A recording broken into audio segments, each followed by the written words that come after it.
It's been a long time coming, but welcome everyone to episode 2 of the Retro Football Show. The last time we were here, myself, Kirk Buchner, my co-host Paul Lawrence. How you doing, Paul? Great. We looked at the Ice Bowl and we were cold, but we're now going to sunny Miami where we're looking at Super Bowl III. And while this game itself may not be the most entertaining to watch, it is one of the most important games in probably football history.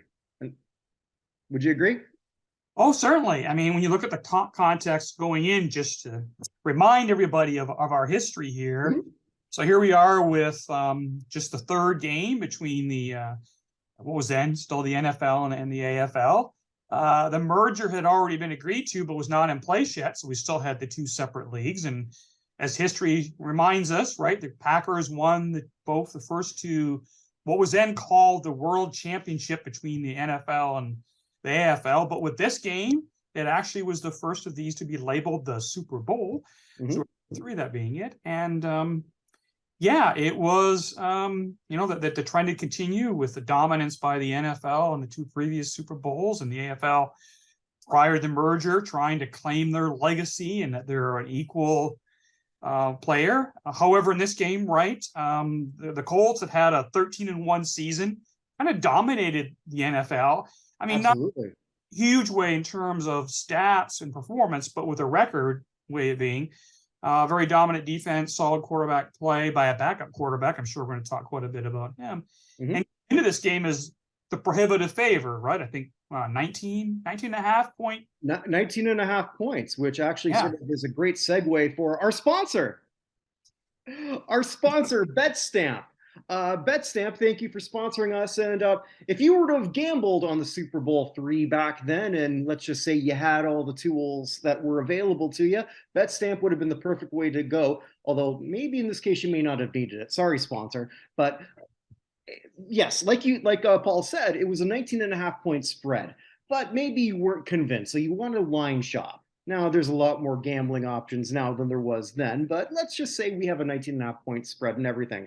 I, however, screwed up because I'm very immature, so I bet a lot of money on Oral Roberts just so I could say I bet on Oral. I did actually do that, which is kind of unfortunate. 50 going on 12, but anyway, never said I was mature.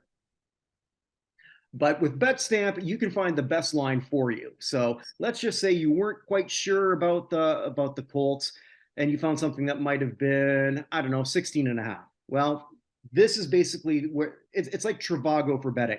And that's what BetStamp does for you. There's also, if you're like me and you're really not good at betting, they've got experts. They don't care what they're just putting out all the lines. They want you to win. So it's if you are a serious gambler, even if you're an amateur gambler of any kind of sports, this is the site for you. And I've got a promo code. I have a promo code. It's Buck, because that's me. I'm the Buck. 25. Buck 25. So just download that. And even if you're not a gambler, do what my brother did. He just downloaded it just for me. Come on, help us out. We're struggling here. Buck 25, BetStamp.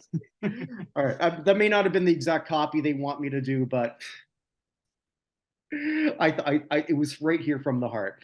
Also, I know it's the Jets, but I don't have any Jets gear, so I went with the Winnipeg Jets. Nice touch. Yeah, actually, I learned from our friend Vinny. Apparently, that's where they got the name from. That's what he tells me. The Winnipeg Jets were named after the New York Jets.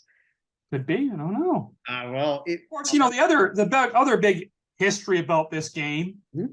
right, is the famous prediction, right? Yes.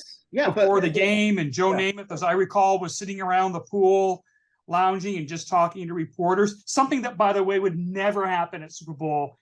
This, they control that media coverage pretty tight, as do the coaches. But no, he was just chatting it up with the media, and I don't know. I've never really read his sort of interpretation, whether it was ad lib kind of flippant kind of comment or whether he was trying to kind of be provocative, and probably was to get his name in the paper. Nowadays, people would think maybe a bit of reverse psychology being thrown out there. I don't know whether he thought about that, but it certainly created the buzz. I don't know how much buzz it affected going into the game, but through history, it has now resonated right as the famous prediction by Joe Smith that turned out to be right. And I think a lot of people to that point probably thought, like, you don't know what you're talking about. I mean, we just watched the Colts destroy the Browns. They shut them out. It was 34-0. And while your team just barely got by Oakland, we've already established in our minds you're the inferior league. When we were listening to sort of the broadcast, Kirk Gowdy, who we'll talk about quite a bit today, he was talking about how there was actually some bets being placed. Maybe you can do that on BetStamp. See what I did? Where they were saying that the Jets may not even get a point. So there was probably nobody in that stadium who thought that the Jets were going to win, except for maybe a few people who were the Jets. I was going back through history because I was trying to explain to some people, because I think, I mean, I don't feel old, but when I'm talking to people in their early 20s and they say, because they know, like at my local watering hole that I sometimes do these shows, and they say, what are you doing next? Super Bowl III. What? How far ago was that? Like, what do you remember watching it? No, it's so old, I wasn't alive yet. I don't remember seeing it because I was not alive. Actually, the first Super Bowl I remember was actually the Eagles Raiders that I remember, but we'll eventually get to that. So I'm trying to explain to this person that how important this game was. And so, you know what I showed him was a Simpsons clip. And maybe you know which one I'm talking about, Paul? Yep. Okay. Yeah. And so for those who haven't seen it, it's perfect. It's where Homer learns his mother is still alive, because he was under the impression that she wasn't, but she turned out to be sort of like a counterculture revolutionary. But it was Super Bowl III basically that inspired her on her path. When Joe Namath took off his helmet and those glorious sideburns and hair sort of revealed her inner tiger, or whatever you want to call it. And then there's Abe saying, "Look at those sideburns. Those look like a girl's. There's Johnny Unitas. That's a haircut you could set your watch to." We would see later. So probably from that, I actually thought, because I never really did a deep dive into this before, so I thought essentially, and even just reading some things that people had written before. Actually, there was an awful article on Bleacher Report back when pretty much anyone could write for Bleacher Report, that said talking about how Namath needs to be kicked out of the Hall of Fame just because you beat Johnny Unitas. Well, technically he didn't. Yep. But, I think a lot of people believe that narrative. Yep. And it was a lot of fun really watching that game. Namath was a star, because quarterbacks should be. I can see why he became more of a star. I was actually watching a lot more just stuff of Namath as a personality. After this, he had his own talk show for about 13 episodes. He helped propel the league into another stratosphere in terms of his popularity. And it's kind of interesting because, when you talk about the best quarterbacks in NFL history or pro football history, right? It's interesting, his name never comes up for some obvious reasons. Mm-hmm. Even in the era that he played, well, he was the first pro quarterback, right, to throw for 4,000 yards in a season. Mm-hmm. So there is some of that, and he won 2 league MVPs in the AFL. But when people talk about the history of quarterbacks in the NFL, if they look at it in terms of accomplishments and career stats and their overall sort of legacy, he never is in that conversation. But when you turn the conversation to more of a broader, like, historical impact, quarterbacks who raise the profile of the game, even quarterbacks, if you're old enough, like, that people know by name, he comes up, as a celebrity quarterback, which we call them today, and there's all kinds of them. But back in here, you go to the Pro Football Hall of Fame, and they have a really neat kind of 3D movie thing you sit in, where they have the 3D images about famous players kind of walking you through history and talking about the game. And they have Lombardi, some actor playing Lombardi, and some other.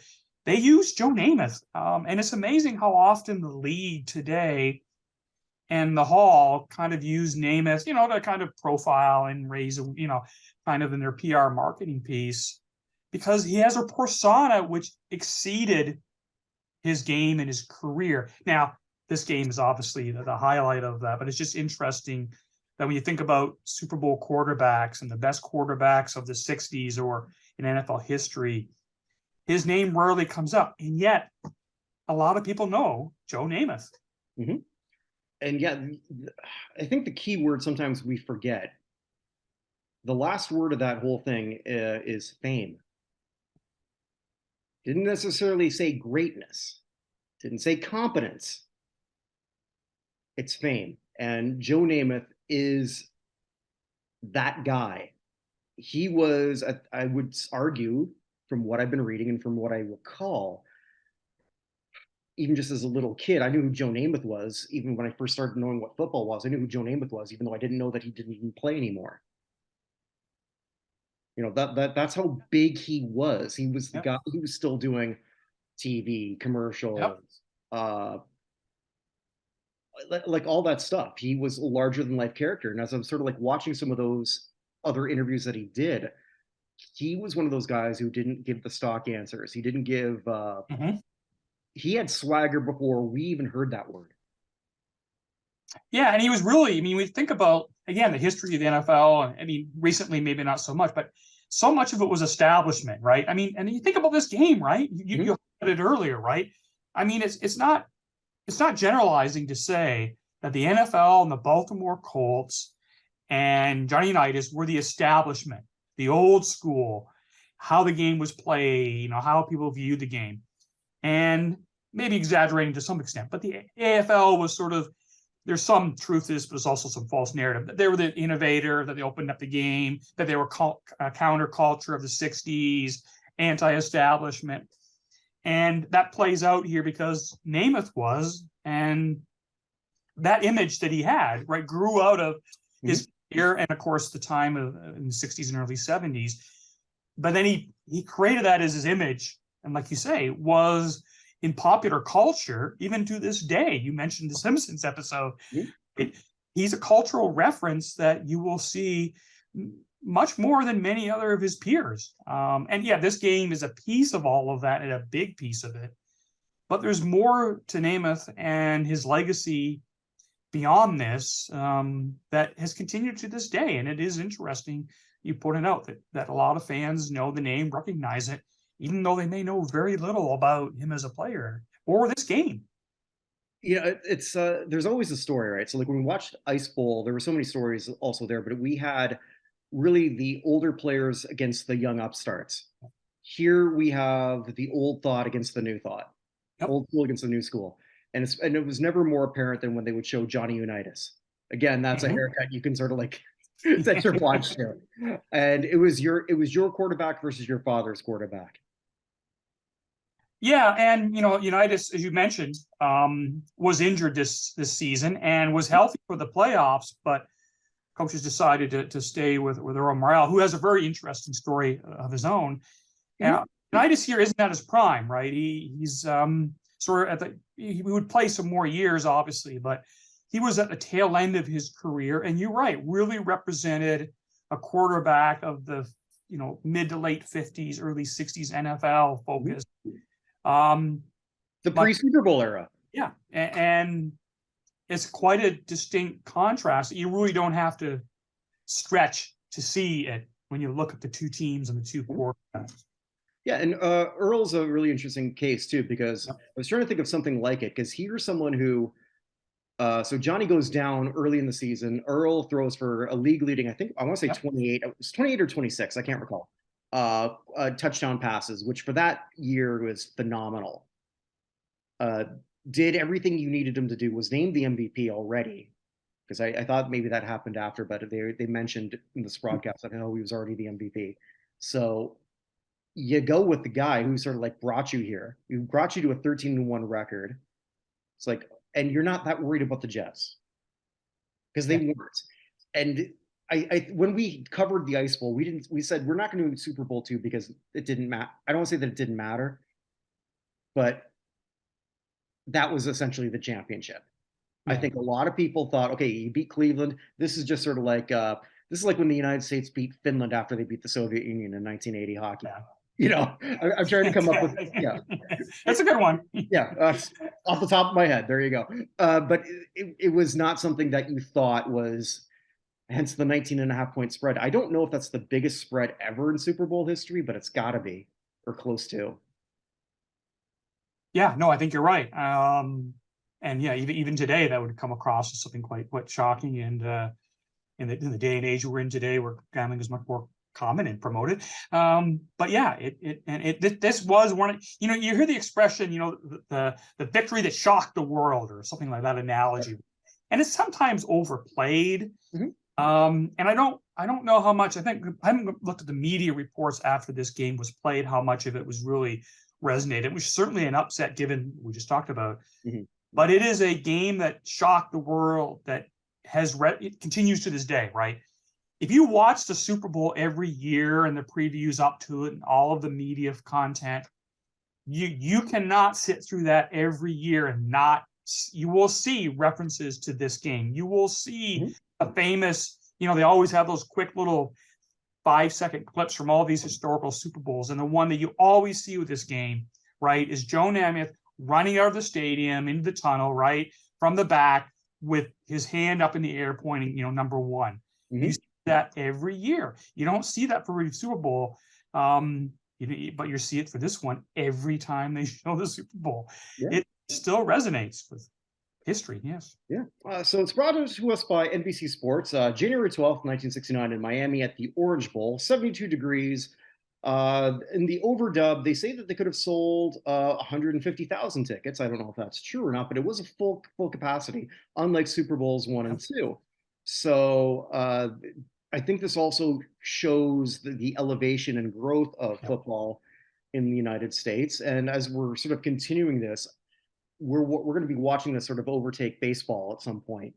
We're not there yet. It's going to be a while before we get there, but it's going to happen. Kirk Gowdy is doing play-by-play with a bit of analysis here and there by Kyle Rote and Al DeRogatis. I'm sorry if I'm mispronouncing that. Jim Simpson will also be there for a little bit. But Gowdy gets to be pretty much the star of the show. It's more or less a one-man booth where the other people are just sort of jumping in here. So he goes and tells the obvious story about Joe Namath and the guarantee. So this was making the rounds. Anyone who had, and like you said, this is all through the newspaper, and all the kids watching. The newspaper is basically the internet on paper. That's what it was, kids. And God, it's like 11 years before ESPN, before all of this stuff. I mean, like, this would have been nonstop news. Whether Namath could have handled such a thing, or anyone could. I mean, I don't know how much the modern media and social media, sometimes through their own doing, undoes people. Oh, for what I want to point out, I was inspired by our last episode, by all the signs. So I decided today's drink would be Pabst, even though it's not really good beer, but it was all part of the whole Green Bay thing. So I saw that and I thought, I'm just going to buy a couple just for this purpose. There you go. Get in the spirit of the. Absolutely. But other stories, it's not just all about Joe Namath. We got Weeb Eubank, who is the first person already to have won an NFL title and an AFL title. And he's going up against Don Shula, who we used to coach, or used to not coach, who used to be under his coaching tree. Sorry. So, an argument that Webb is one of the most underrated head coaches in NFL history. I will totally agree with that. So much so that when I was just doing some other research and all that, when you type in Weeb, then the first thing that comes up is apparently this is people who are really into Japan anime or something. I don't know. His name doesn't come up. Well, it comes up at second under whatever the hell this Weeboo thing is. I never heard of that word. Well, okay, it's not. Maybe the show isn't for all of you kids. I don't know. And we're beginning to and then it's a nice contrast again, because we are on the other side of this, on the other sideline, right? We were seeing Don Shula, you know, as the youngin. Early in a career that would go on to, you know, be one of the best coaches in NFL history, and of course, eventually secure the record for most wins by a coach. But this is early on, and he's gotten a very talented, as we said, very talented, well-experienced team who had a great season and managed to survive that shift to quarterbacks. And here we are with It's another. it's a great story. I mean, like, yeah. I was wondering, like, so you talk about this whole shift in quarterbacks. Now I know that it's not the same as Unitas, but I was trying to think of any time that somebody stepped in for somebody this good and did this well. And the only thing I could think of, and it's not quite the same thing, it's actually reversed in terms of their stature. And there's probably something that I haven't thought of, but like when Brady replaced Bledsoe. Yeah, that's probably the closest analogy that you could make to the same situation of someone falling in. And of course, morale, this would not be the first time. Let's not get ahead of ourselves. Mhm. But this game is, I don't know how to describe it, sort of the career path that he would take would be very similar to this game. And we'll maybe be talking about him in a future episode, but I think we will be, yes. He was a career backup quarterback, but he reached the pinnacle multiple times. And this is his first experience at that kind of level. He has a very interesting career. I think you would still characterize him as a career backup, but a guy who, when called upon at the highest level in the most important game of the season, would end up delivering that multiple times in his career. And here But he not today. Shot, well, not today, but going in, Mhm. had a shot, yes. All right, so the Jets win the coin toss, and this is back then where actually it was only recently when pretty much if you won the coin toss, that meant we're going to defer, but now you always receive, or then you always receive. So, oh God, in my notes I put Indianapolis. Yes, I've done that a few times, I'm sure, because every time I'm looking through everything, it's like CLT, oh, they mean Colts. It's like I was getting thrown off the whole time, and I was just even talking against somebody about this before, and so who was in Super Bowl III? The New York Jets against the Baltimore Colts.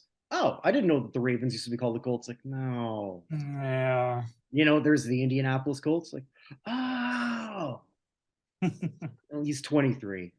Yeah, but he pours a solid beer. So there you go. I'll bring you up here when you visit the Peg. Cool. Course, yeah. So Lou Michaels, we're going to talk about him for a bit. He's a half defensive back, half kicker. Hopefully he was a better defensive back than he was a kicker because he's so he kicks off, and Earl Christie, this is his last ever NFL game, only third year, brings it to the 23. So we only meet the Jets offense. They don't do the defense. So I'll just run down the offense of each team as per the fine graphics of NBC. And they were super happy about their graphics, which I guess was state of the art then.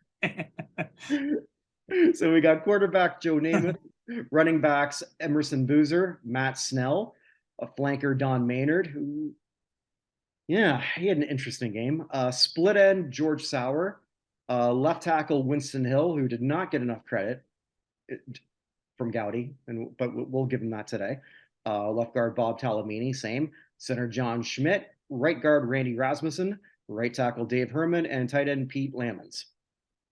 All right, so we pretty much slather, rinse, repeat from our last one because we're just going right to the ground, and just like the Ice Bowl, and we're just going to run the same person.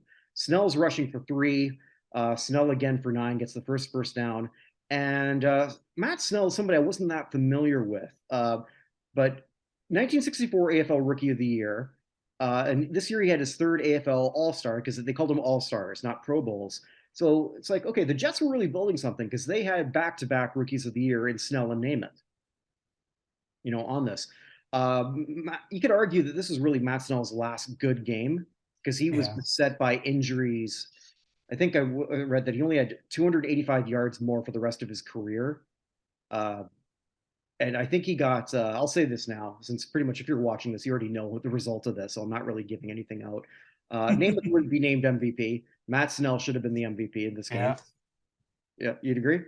Yeah, yeah. When you look at the stats, the key plays, all the kind of things you put it together, and it wasn't a high-scoring game, and it was a run-based game, as we said, which is pretty common even for the AFL at that time. And yeah, I mean, there certainly could be, and many have made a strong case for him to be a Yeah. big. So, I mean, I wonder how we'd be looking at this today or his career today.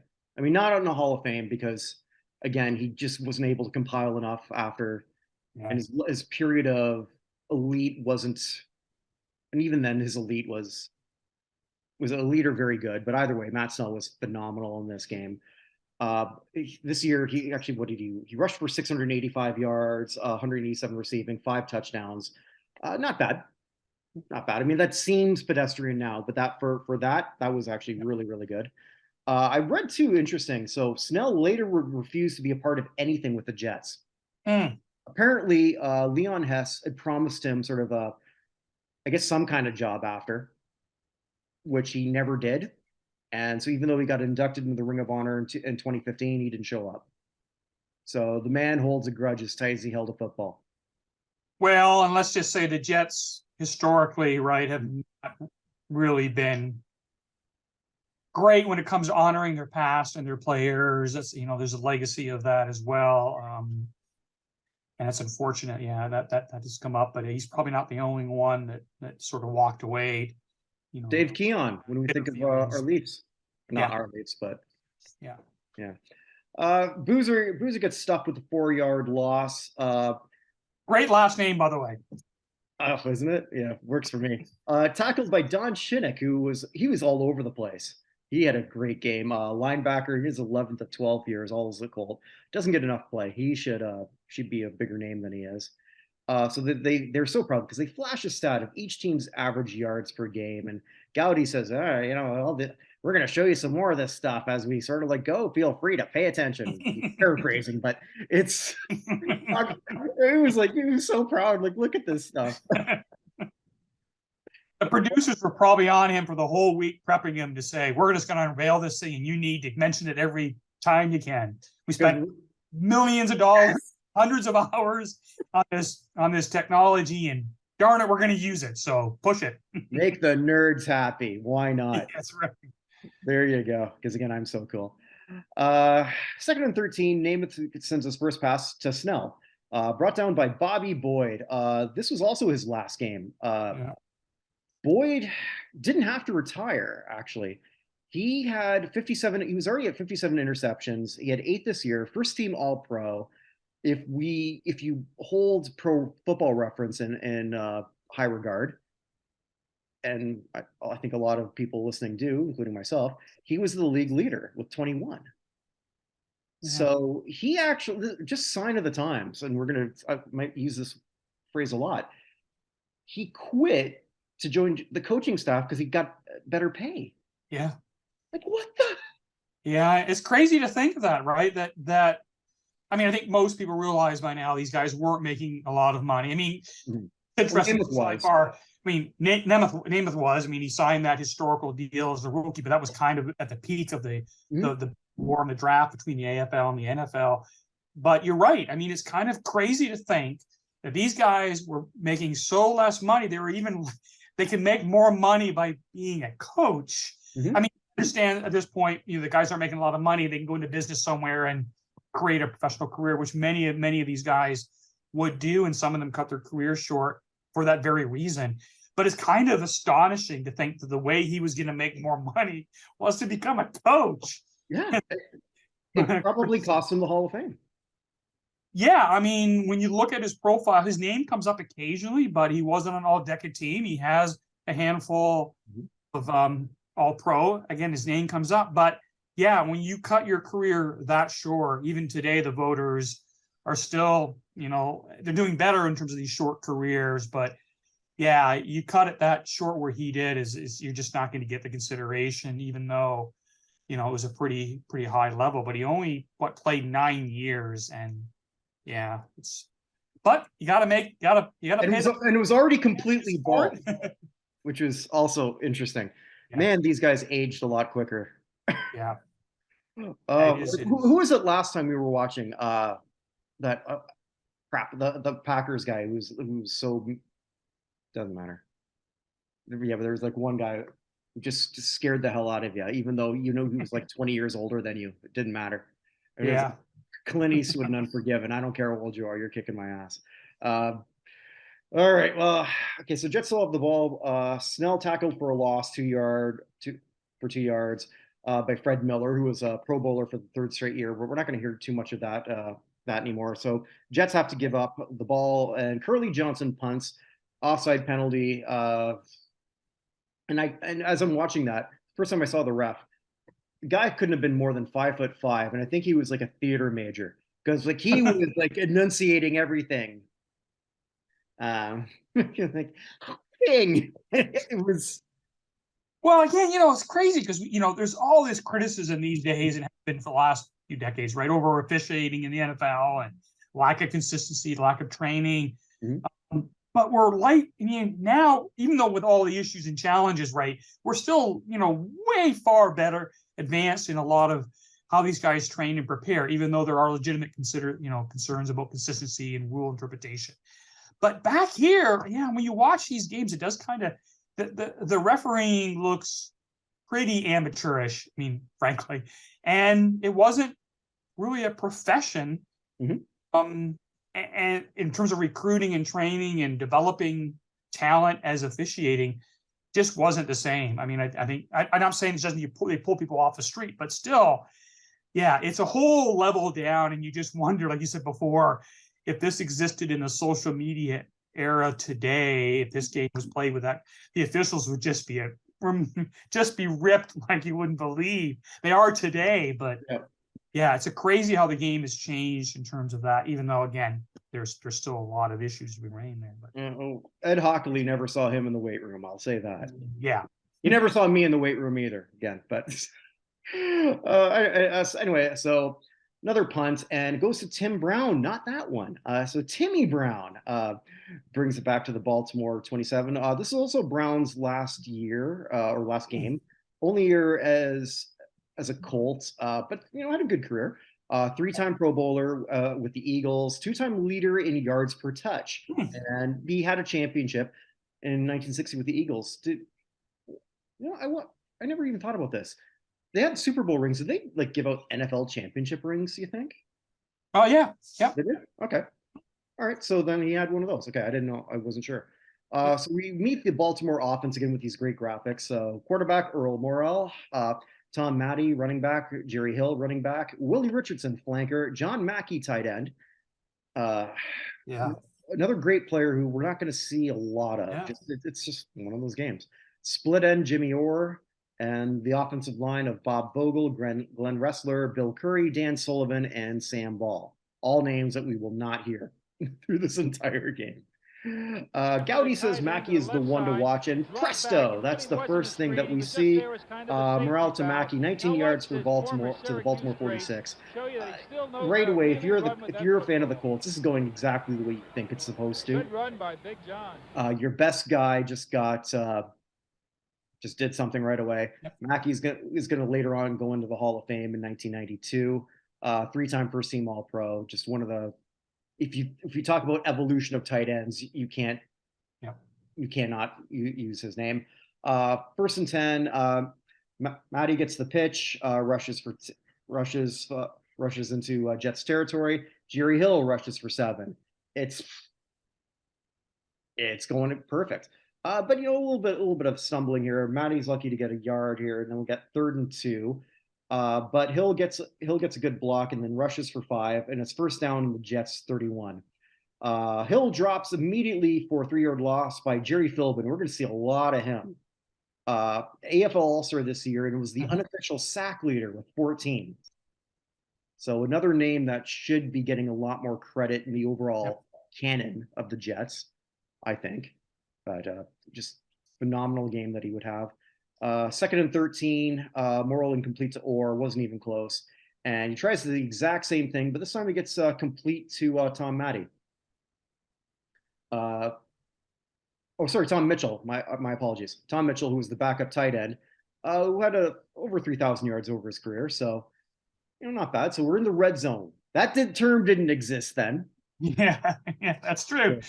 But they were on the move. They're on, and like you said, I mean, if you couldn't script this whole game start, better off for the Colts, both the defensive stop and then moving the ball like they are here. This is exactly how you think it's supposed to go. But we have a stall. So incomplete to Richardson, and then incomplete to Mitchell for the first two. Mitchell got more open, but Morrell was tapped from behind, so it wasn't really his fault. Morrell escapes a sack just to get back to the line of scrimmage. That's the most mobility he managed. And then we've got a fourth down on the Jets 19. Lou Michaels shanks a 27-yard one. It's not even close. This, and I said it last time, I'll say it again. There's nothing that sort of improved more than kicking. And I was watching also too and I probably said this last time too, so apologies if I'm repeating myself, but just like when I was trying to practice golf or tennis and shit like that, the same thing that they're not doing. There's no follow through, right, for anything. So I don't think I watched one kicker get any of their legs up 90, even close to like 90 degrees. Like that's. I mean, and this is a time, right, when their kicking really wasn't for the most part, wasn't a specialization, right? There were guys who were good at it and did it. The technique was pretty crude. The amount of training and coaching for it, right, was minimal. And you sense you get there are a few exceptions, but for the most part, kickers and punters were just like, that has to be done. Somebody's going to do it. Somebody ends up doing it. And like you mentioned, you run into players who were back up at a certain position, and then they were the guy who could punt or kick, so they were doing it. And we don't really get sort of full-time, right, specialists in the kicking game. And this is the kind of result is you get a lot of inconsistency and you can see a lot of flaws that are pretty apparent. But nobody, even though it would turn out to be very significant in a game like this, it's an afterthought for a large part of the game, really. And by the fans and commentators. I mean, like it was like, well, it's kind of expected. Yeah, nowadays we would just lose our heads over missed field goals or extra points. 27-yard variety, right? Yeah. Like absolutely. Like there's no crowd gasp. There's nothing, no inflection from Gowdy, nothing. Yeah, it's crazy. It's so different. All right, so the Jets start on their own 20 because that's also a difference thing back then because you didn't start at the line of where that was kicked. It was always at the 20. So Snell, sort of the same guy. They're just going right back to Snell. Incomplete to Snell. He just couldn't hang on. Probably one of the only weak plays that he had in what, again, we consider an MVP-worthy game. First completion to the tight end Lemons, but that's only for 2. Third and 8, complete to Bill Mathis, who at this point, he was a veteran split end for 13 years. Got a first down. And then Namath went deep for Maynard, and Maynard was overthrown, even though he got open, not by much, but I mean, it was that was on Namath. Maynard did not have a catch this entire game. We're talking about Hall of Fame players on a team. He's one of them. Did not, and Maynard was either overthrown or blew it this entire game. So apparently the story, myth or true or not, I don't know. Oh, okay, yeah. But he was injured coming in the game. And they knew he was injured. They kept him out because of the potential threat and as a decoy. Now, not to say he didn't make an honest try of it and maybe broke free and had a couple shots, but apparently it was not known that he was not at 100%. And but you're right, because on paper, when you look at the end of the game, look at the stat sheet, it's kind of appalling to think that yes, the Jets won. It wasn't a huge offensive show by any means, but when you see him zeroed right out, and you knew he played and people saw him in the game, what was going on that they couldn't get the ball to him or he couldn't get open? Well, it turns out he might have been, well, he was, rumor was, the myth was he was injured. Yes, when he's got something. He was the guy, right? He was the number one receiver, I think you say, an all Pro Football Hall of Fame, one of the greatest, and was really was named as go-to guy. Had zero presence in this game. But it shows the value of the decoy. I mean, like, remember when Terrell Owens in that Super Bowl, they thought, okay, well, he's still going to be there as a decoy. Now, granted, he had like a very, very good game, and I will go to my deathbed defending Reggie Bush. So, well, he was a bust. Like, okay, that Super Bowl year, Bush was a very valuable decoy because you still weren't sure what he could still do. Like he earned that, and that also to me proved that the Kardashian curse isn't true. because he was with Kim at that time, and the same year that Lamar was with Chloe. Now I can't say things worked out well for them after, especially Lamar, but at the time, at the time, sure, it was great. I was team Kim. I got there no you go. problem saying that. Why not? Why not? Sleep with another saint. Let's see how that works out for me. Who did the? Yeah, is Derek Carr single? I don't know. If he is, you gotta be careful. Yeah. All right. Well, 2nd and 10. He threads the needle. This is a great pass by name. Threads it right to George Sauer, who is going to be the other offensive star and another person possibly to consider for the MVP. Although we did have a costly a fumble though. I mean, which puts him lower than Snell to me. But anyway, Sauer for 6. But then incomplete. He screws a name widely overthrows it. Sauer was an all-star this year. Had a great year, 1,141 yards. Yeah, that's good. That's damn good for that era. Yeah, 6th in Player of the Year voting. So Curly Johnson's got a punt. Timmy Brown gets it to the 41, and so the Colts start on their own 41. And after a TV timeout, so the producers they're working this bit because there's Johnny Unitas and there's Johnny Unitas because going into this, you're your 2 biggest stars. You're doing what any good producer would do. If I was not that I know anything about television production, but I'd like to think that I've got a pretty good idea what the people want to see. You want to know what Unitas is doing. And that's sort of the first look at him. And then you see that flat top, and then it made me think of that whole 1969 thing. And that's a little bit like well before ours, well, definitely before mine. And for yours too. But this is your quarterback against your father's quarterback, or your quarterback against this dumb hippie. I don't know. And just by looking at him, you just sort of like see that it's 2 totally different cultures from 2 totally different great quarterbacks who I don't think ever said anything bad about each other, to my knowledge. And let's remember, Johnny Unitas by the playoffs was healthy. Yeah. So you run into this classic dilemma, and you still see it with teams today. Do you a hot guy, or do you bring the veteran back in, who had planned to use that season, who was part of the team? And you got to give credit to some extent in terms of how the season played out for the Colts, this game being the exception. But they went with the hot hand, and they did not bring, at that point, United's reputation as one of the best quarterbacks in the league was well established. Mm-hmm. And you kept him on the bench for a guy who was essentially a career backup, but had the hot season, as you mentioned in the intro.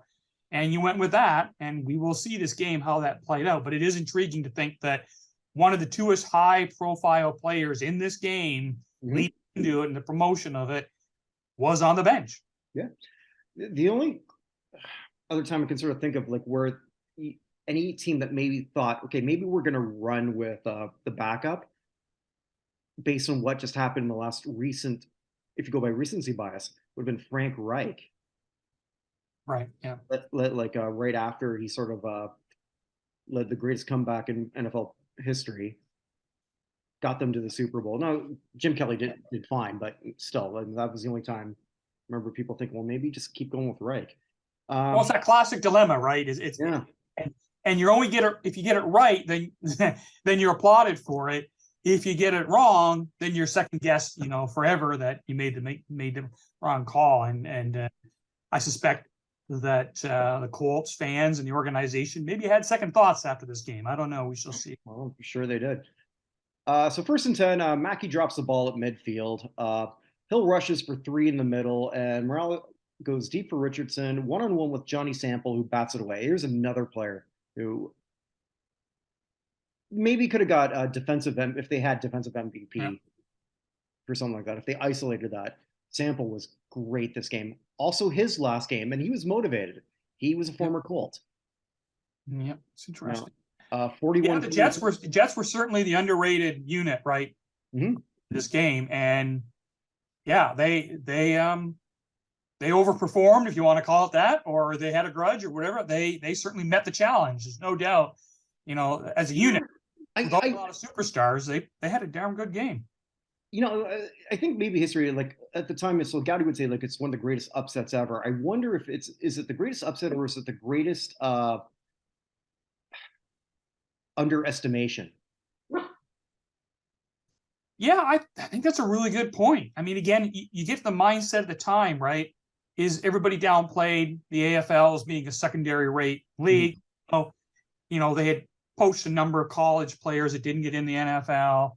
And as we mentioned before, right, they came up short in a significant way in both the first two championship games, first two Super Bowls. And so, that's probably a astute observation that the team and the league were viewed as that way by the media who covered both, and by fans and others who were following the game at the time. I think you're absolutely right. Yeah. So it goes 4th and 7. Baltimore's got a punt, great punt in the perfect balance. That goes right to the Jets 4. So back from TV break, and there's in the crowd now. I mean, you'd see every celebrity there. This is, I guess, the only celebrity we saw, and that's Vince Lombardi. I did not know that. That's interesting. Yeah. So, well, they mentioned him. So, yes, that I guess he was the only. I don't think there was anyone. Well, if there were other celebrities, they didn't. Well, maybe he wanted to keep his consecutive Super Bowl appearance record going by another season. I'm just going to show up. Yeah, why not? Why not? So New York ball on the 4. So they're playing it good. So Snell rushes for 4. Snell rushes again for 5. 3rd and 1, and then a pass to Sauer, and he fumbles. He's hit by Lenny Lyles, and then we're going to hear a lot, good and bad. And then you think, okay, this is it. Now you got your first turnover, which I believe is the only Jets turnover. I could be mistaken, but I think it's the only one by the Jets in this game. So Baltimore's got 1st and 10 on the New York on the Jets 12. Okay, we got points, right? It has to be points. Yep. Hill's tackled for 1 yard loss by Philbin. End of the first quarter. New York 0, Baltimore 0. If you're a Jets fan, you're thinking, well, it's been fun while it lasted. If you're a Colts fan, it's like, okay, enough of this crap. Yeah. Now we're getting to business. No. So, Matty rushes for 7, and then we're on the New York 6. Morrell drops back, has Mitchell open in the end zone, but he's contorted when he goes to catch it. So Mitchell was open, but he was not in a great position for it. So he was kind of sideways. So either he wasn't ready for it, even though he was open. So the timing just wasn't good. It goes to catch it, bounces off him perfectly for Randy Beverly. He didn't have to do that much. Just a little bit of movement to catch it. Bang. Here's the interception back. Turnover again. 31. Beverly had 31 interceptions over only 5 years, which is pretty good. 5 years in the NFL, and he had 31 picks. Damn. Yeah, that's pretty good. Yeah. And just like that, points off turnovers, which they didn't put a graphic on because they didn't think of that back then, but it would be 0. Yeah, the classic 0. Yeah. Yes. So New York's got it on the first. So they take the ball back on the 20.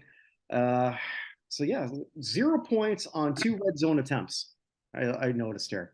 Yeah. For Baltimore, which is bad. Yeah. You don't. Yeah, that's not. I want to start a game and then, you're starting to get a little nervous, wondering, we don't seem to be dominating the game, and missed opportunities always come back to haunt, almost always, especially in a big game like this. Right. Back to haunt at some point when you needed those points, you just didn't have them. And that's what we got here. And it's interesting too, just listening to how commentary doesn't even sort of like talk about anything like that. I think I haven't really listened to a whole thing by Gowdy before, and maybe it's just matter of fact style. Maybe that he does it more robotic. It isn't necessarily a great storyteller, if that makes sense. I mean, I enjoy his commentary. Don't get me wrong. There's a lot of commentators right now I despise.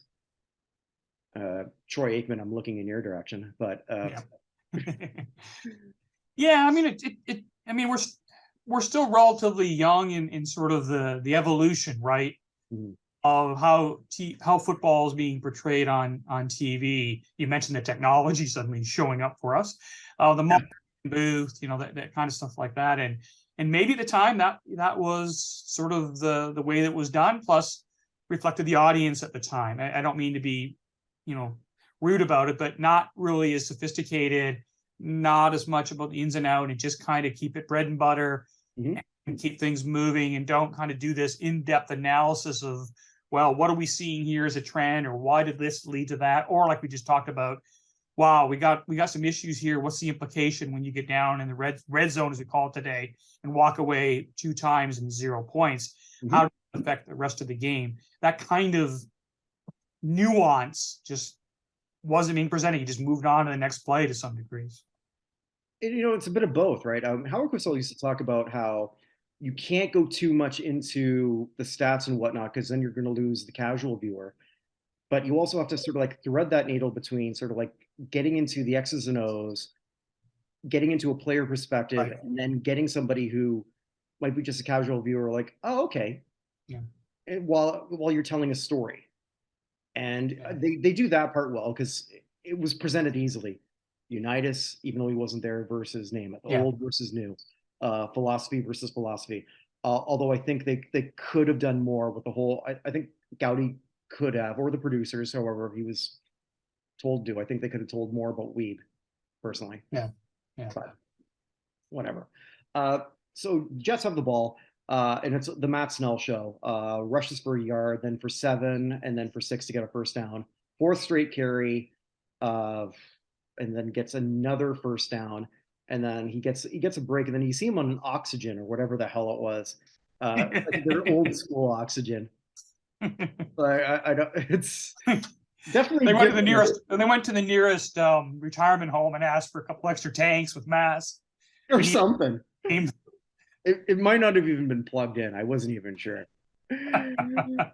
But it's a good drive. The Jets have it on their own 46, but incomplete to Sauer, and it was almost picked off by Shinnick, who had a great game. Yeah. Namath escapes a blitz, 6-yard pass to Mathis, who was pushed out by Bubba Smith, Officer Hightower. There you go. He was here.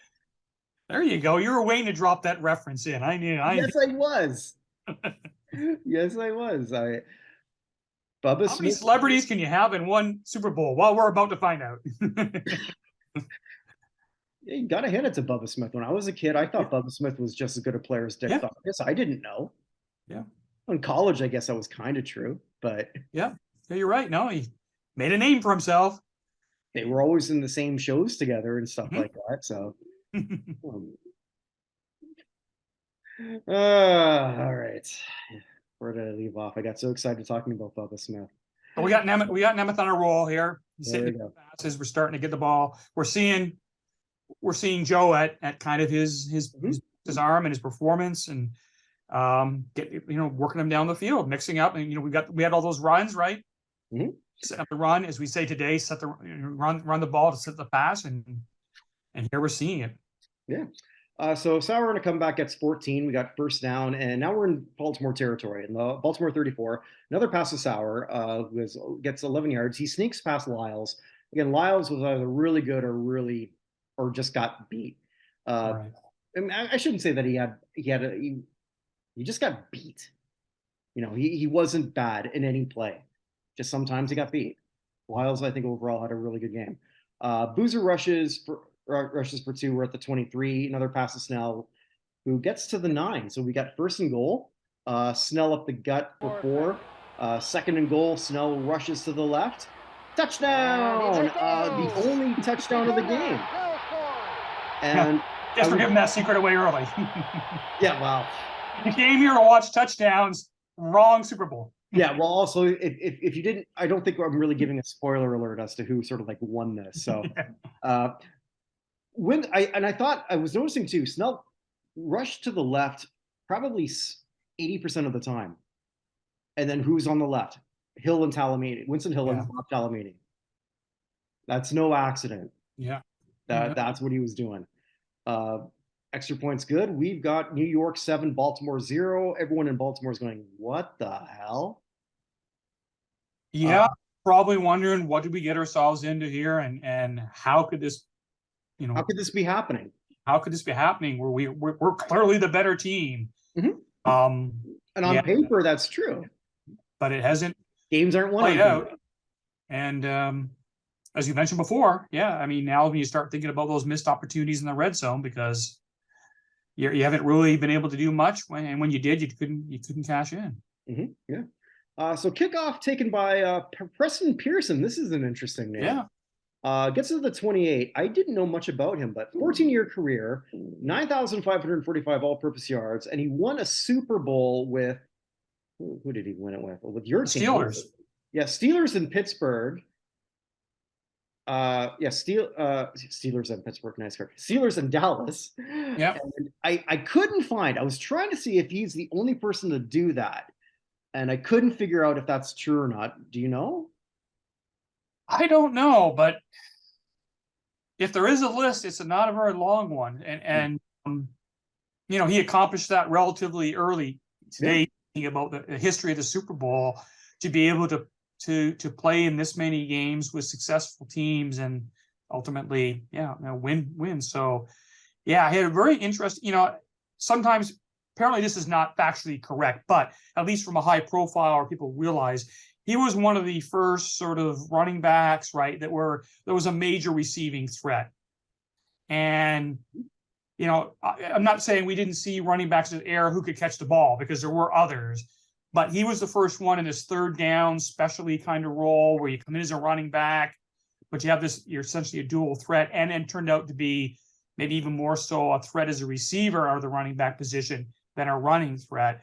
And he became what we call today one of these sort of third down specialists, that you could almost have like a hybrid wide receiver out running patterns, and he would have that reputation, and that's the role he would play throughout much of his career. He was never sort of a premium RB1, right, in the rushing. But first player to appear in 3 Super Bowls. Yep. Coach. Here's his coaches: Don Shula. Later on, Chuck Noll, Tom Landry. Yeah. Okay. Yep. That's him. He may not be a Hall of Famer, but Hall of Famers knew to have him around. Yep. Certainly had quite a career. Morrell throws deep and out of bounds on his first thing. Matty catches for 30 yards after slipping a tackle by Bill Baird. So we got a really good drive here going, or at least we think we do, by the Colts. And we're on the Jets 42. Hill rushes for 4. Matty rushes for no gain. Mackey then drops another. This was not a good day for some future Hall of Famers. He was in tight coverage, but still. Here's something I found interesting. So they go for a field goal attempt at 47 yards based on a guy who doesn't seem to make much of anything. I guess you could do that when, they're starting on the opponent's 20 anyway.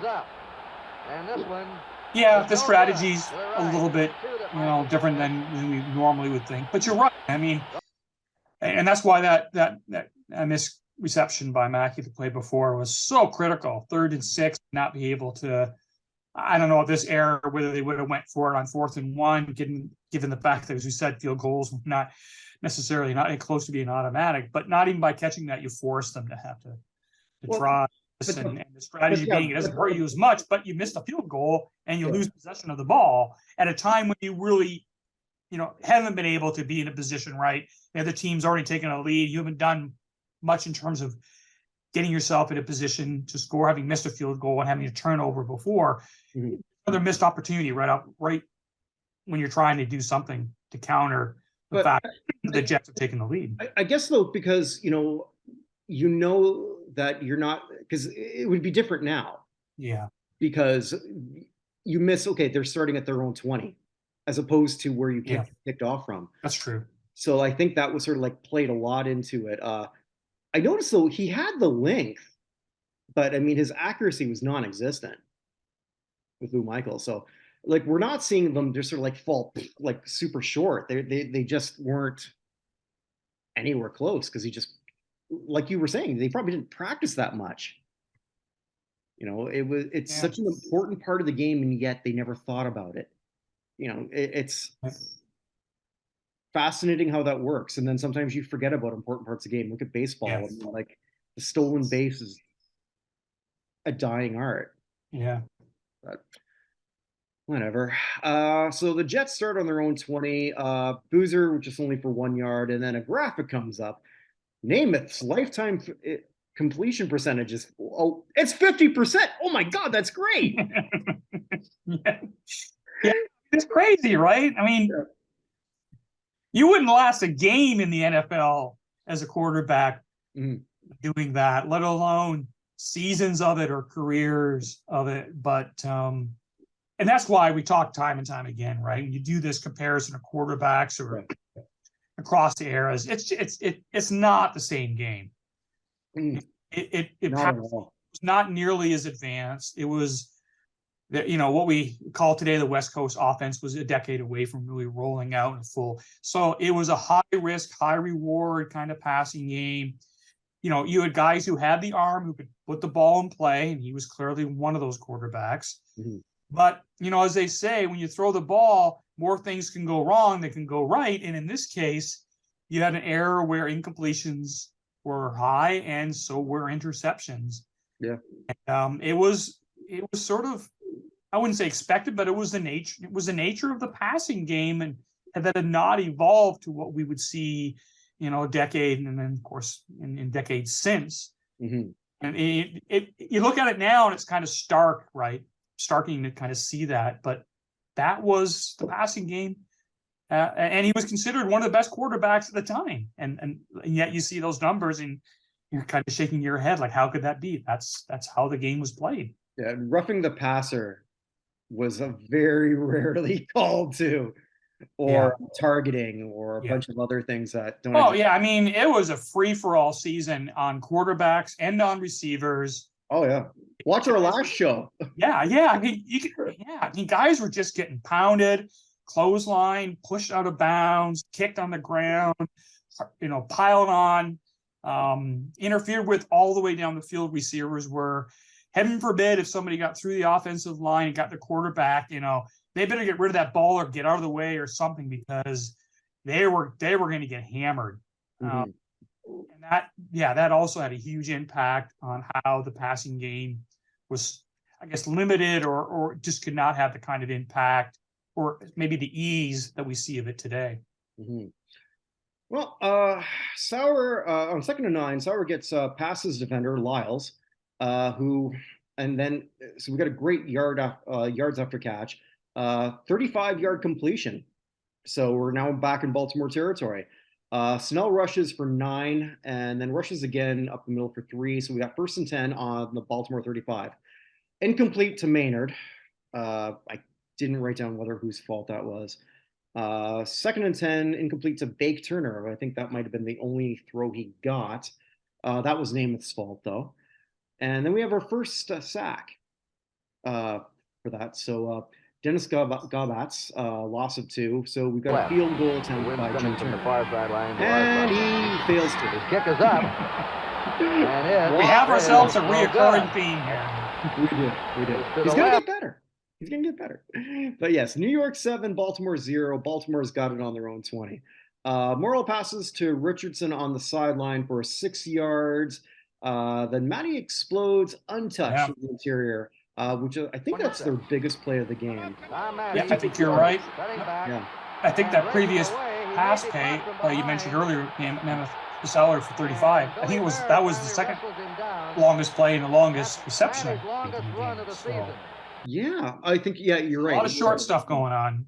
Yeah. So Matty just gets untouched. It wasn't until he was tackled by Bill Baird who pretty much saved that. And we've got our 3rd trip to the red zone. So surely they're going to do something. Yep. Here we go. We're getting there. Getting back on the track. And then Gowdy says something that I found interesting. Well, Matty is now the leading ground gainer. Huh? Can't say rusher?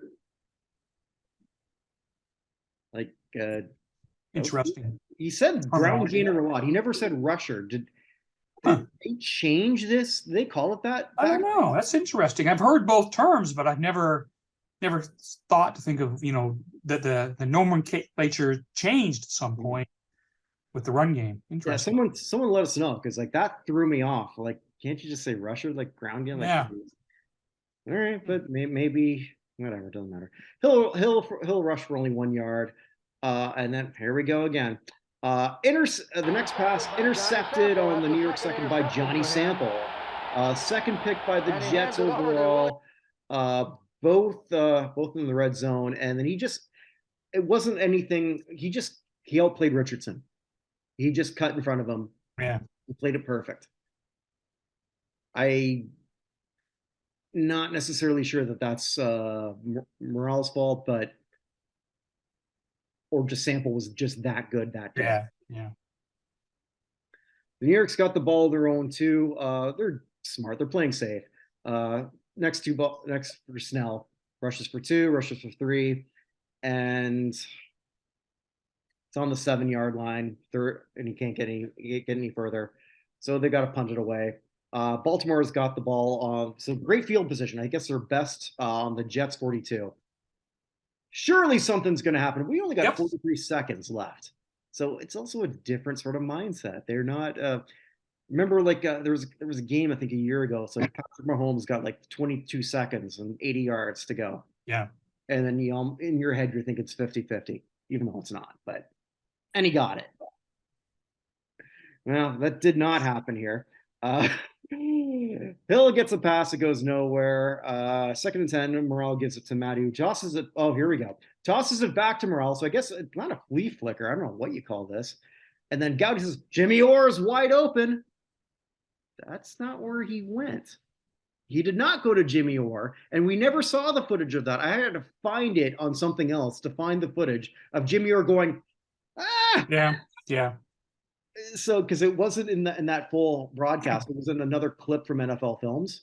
Yeah, I've seen that. Yeah, and I don't know whether you call it the most controversial play in the game, but if you're a Colts fan, maybe we call it the most frustrating. Yeah. Because here you are, at the very least, maybe you're running out of time. Maybe you've got a chance to get some points on the board. Maybe a little momentum going in. We talked about that. Huge momentum, because it would be 7-7. And then you're saying, okay. Or even just a field goal would at least we've got some points finally, and we kind of stem that. And but that happened. Yeah. So he threw to Jerry Hill, and he was cut out in front by Hudson. He had 14 picks over his career, nothing bigger than this. And it's again another thing where obviously Morrell didn't see him. I was trying to find an interview about that. I couldn't find anything. Did you see anything on that, or no? I've seen kind of that same clip that you saw. Okay. Kind of waving, I'm open, and and it's always sort of been again, if you're a Colts fan, that's something from this game that kind of stood out as a critical play, or I don't mean controversial, but opportunity lost and frustration. Right. Is all wrapped in that one clip of from their perspective of how the game went, which was not so good. Yeah. Well, especially because Gowdy was he was ready to just call this touchdown. Yeah. He was ready for it, and bang, it wasn't there. So, so you go. I can't even imagine the frustration that the Colts are going in, down 7, knowing that they were a hair's breadth away from being tied against a team that they're probably thinking, like, what is happening? Yeah. What the hell is happening? I truly believe they went in there thinking they were entitled. I really do. Yeah, it must have been quite a shock, frustration. The red zone opportunity, again, we call it red zone today, but chances to get points. Over 3 though. Over 3 in the red zone. Yeah, it didn't work out. The Jets weren't lighting it on fire either, but underdog, they're in the lead. Their defense is holding tight. They're making some key plays. And the script is totally flipped. And I'm sure the Jets are like, we're in a great spot here. We're outplaying them. And yet in the other locker room, the coaches and the players and the Colts must be completely bewildered. Just what is going on to put yourself in this position? Well, not even a close game, and many missed opportunities we've talked about. Absolutely. Well, the halftime show that we didn't see. So here you go, kids. So It's got to be classic. I don't know. I don't remember what it is, but well, no, it wasn't on TV or it wasn't on the thing that I saw, but it's so funny. Like nowadays, okay, I'm going to segue out of here. I might have said this on the last one, but I'll say it again. Uh, uh, the halftime show is such a big deal, but it wasn't always. It was yeah. nothing. It was usually some garbage marching band, and like now, it's so big. Like my wife during the last Super Bowl, she said, "All right, just let me know when Rihanna's on," and then that's all she cared about. That's all she cared about. Yes, when he agrees. So the marching band was the Florida A&M marching band. Now I'm just going to say this out here, and I don't care who I offend. Even if you're one of those drum lines from like an HBC, you're still nerds. Like that. That's I'm sorry. There's no way you can make marching bands cool. It's not possible. You all suck, and you're still virgins, even if you only slept with each other. I'm just going to put that out there. Whoever I'm offending, I'm offending. Hey, Again, at least, yes, at least this example, at least in this case, they got to play at the halftime of the Super Bowl. Could you imagine somebody who's like, I don't know, maybe by now, right? We're talking they'd be seniors, so probably in in their their 70s. 70s, maybe, or their late 60s, and they're like, "Come here, kids. Let me tell you about the time that I was the halftime performer on the Super Bowl." Keith Richards is doing that. He's in his 70s. Yeah. Oh You'd God. be like, "What? Really?" Yeah, I was. Me and 50 other people. Oh, God. What did you do? I played the tuba. Oh, Yeah, all exactly. right. Well, thanks, Grandpa. Yeah. Then we get, speaking of the grandpas, and then whoever's interviewing it says, now we've got America's #1 comedian. I was like, who is this going to be? Bob Hope. Oh yeah. I Yeah. hate Bob Hope. I Yes, you hated him do. then. He's not funny. He wasn't funny here, and he just plugged one of his shitty specials.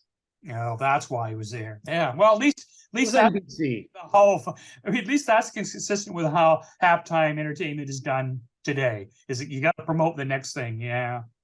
So somebody's going to have to explain to me in great detail why Bob Hope was a celebrity, because this guy was never funny.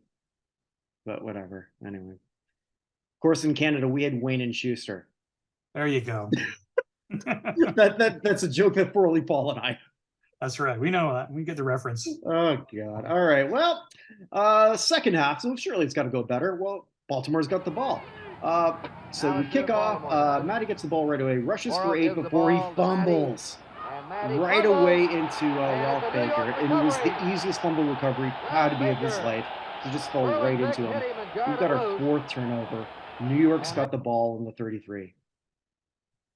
And again, Yeah, it's just you want a clean slate at the beginning of the second half. Yeah. You're coming out of the locker room. You're probably thinking, well, at least we're only down by 7. right. We get the ball. Mhm. And we've seen this before in other Super Bowls that would come years later, or other great games where some teams start slow and it's a close game, and then they dominate in the second half, and the team that you think is dominant or won't come back comes back and does that. So the script is there in these kind of games, but bingo, look what happens again. Yeah. So Boozer rushes for 8.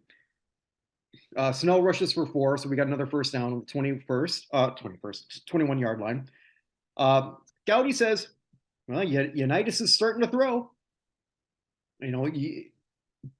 Perfect, because you're noticing that you've got to get people interested in this. Boozer rushes for 2, 2nd and 8, passes Snell for 5, taken out by Mike Curtis. Curtis had another good game, another person who is a fringe Hall of Fame person. We could talk about it another time. 3rd and 2, Snell rushes for 3, first down. I should have counted how many first downs Snell was responsible for. Again, this guy was the Super Bowl MVP. The person, Namath won a car. I hope he gave it to Snell. He probably didn't. He probably just invited him to his bar and got him laid that night. Probably. Yeah. Not that Snell needed any help, I'm sure. But, my God, I was trying to explain just like what a rock star this guy was. So I showed Namath the interview with Susie Kobler. to the guy at the bar, right? Just say, Yeah. well, okay, it wasn't his best thing, but it's like, I don't care how the Jets are. It's like, I want to kiss you. Yeah. That's a that's a lifetime of persona all wrapped up on one piece, but you're 30 years too old to be doing that kind of crap. And then it makes you look like an old creepy guy all of a sudden when you were the cool dude for decades. Now the shine is kind of off a little bit because you come across looking like a weird old guy. Yeah. I think that's how it is for a lot of those guys. I'm segueing out of here, but Roberto Alomar, right, comes to mind. Yeah. Like how he got essentially sacked from his duties, working probably a gift job for the Baseball Hall of Fame. I don't even know what his role was. Probably brand ambassador doing nothing. Yeah. And when did you move out of Toronto or Ontario? 2000. So I'm quite familiar with, and I watched him play. Quite familiar with him, his background. All right, so then you probably where he peaked, and then where, right. Ride up and then the ride down was pretty fast and pretty brutal. Yes. Right. So zone making. Yeah. Roberto Alomar was one of those guys lucky that there was probably not social media, because I remember in my early 20s hearing Alomar stories. Yeah. That were all sort of, I guess, word of mouth, because there wasn't an internet back then. So here's a guy who looked as good as he did, made as much as he did, may not have good English, it didn't matter. He had charisma up the wazoo. Yep. And then now you're in your early 50s or whatever. It's like, don't you know who I am? Yeah. And then he's doing that to, I guess I don't know who it was he did that to, but probably some 20-something. It's like, hey, I'm Roberto Alomar. And it's like doing the same crap. It's like, because he could just have to stand there. And it's a sad look. And I think he knows that it's a sad look based on interviews that he did. But whatever. Okay, I didn't want to go there. Well, I did want to go there. But you did. I did. Okay, so what do we got here? So 1st and 10 on the Baltimore 11. Boozer rushes left but can't cut. Lyles gets him out of bounds. So again, Lyles was really good and really just beaten. I hate the word Hall of very good, but he had a Hall of very good game. 2nd and 15. Namath is sacked by 9-yard loss by Bubba Smith. Hightower. There you go. Yep. 3rd and 24, incomplete to Lamans. Almost got picked up by Logan. Who, if he would have got it, because Logan dropped it, he would have went all the way back. So here we have another thing where, just this. It was still a 7-point game, right? Yeah. I mean, it wasn't a blowout. It was still, one key play like that, and it would have shifted the whole tone and momentum of the game, and would have been a back to an even match, so to speak, but wasn't to be. Everything. So what could have been 7-7 turns out to be 10-0 because Jim Turner makes a field goal. The first one made of the day. Well, so 10-0 Jets. Baltimore starts off on the kickoff on their own 26. Morale throws deep, overthrows Mackey. Okay, so here's the question we face right now. Sure. Why is he still in the game? You come out of halftime.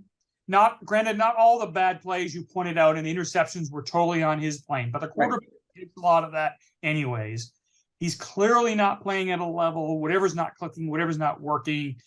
Unfairly, the quarterback gets that blame for that. You have an opportunity. You've got a healthy veteran quarterback in that locker room, presumably ready to play, and you've been outplayed. You're shocked, and you don't make the move. They're still underestimating the Jets. Yeah, they're still doing it, even though they've got to be shocked at halftime.